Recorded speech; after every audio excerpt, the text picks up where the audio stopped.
kota tanpa buku. Pernahkah kau ke toko buku, perpustakaan, atau taman bacaan?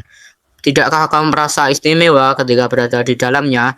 Di sekelilingmu ada berbagai tokoh dari dunia nyata dan khayal, tempat yang pernah kau kunjungi dan yang belum.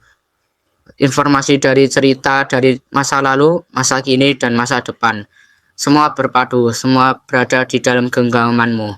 Saat berada di dalam buku, tidakkah kau merasa menjadi raja dan ratu? Ruang dan waktu seolah menyatu tanpa batas. Kau bisa terbang, melintasi sekat negara, dan melewati berbagai zaman. Kau bisa menyelam ke dalam samudra, melayang di antara angkasa, bercanda dengan aneka satwa, dan berkelana di tengah padatnya kota, juga di rimba raya. Kau tahu, buku adalah jendela dunia, kunci pengetahuan, dan pintu wawasan. Muhammad Hatta, sang proklamator, berkata, "Aku rela dipenjara asalkan ada buku.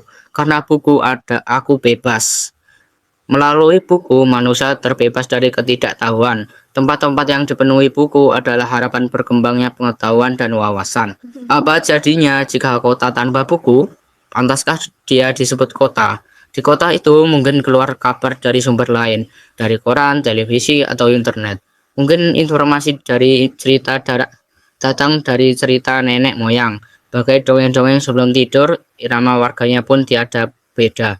Bangun pagi, bertebaran di muka bumi untuk berbagai keperluan untuk kembali pulang siang atau sorenya hari. Setelah itu mereka berangkat tidur memulai lagi hari berikutnya. Semua serupa. Di kota itu mungkin ada bangunan bernama perpustakaan. Di dalamnya buku-buku berderet dalam rak tak terjemaah. Tiada tangan meraih dan membuka halaman demi halaman dengan sukacita. Mungkin juga ada tumpukan buku di sudut-sudut sekolah yang sepi dan berdebu, jarang dikunjungi dan dibaca. Buku-buku di sana teronggok tanpa nyawa. Bagaimana dengan kotamu?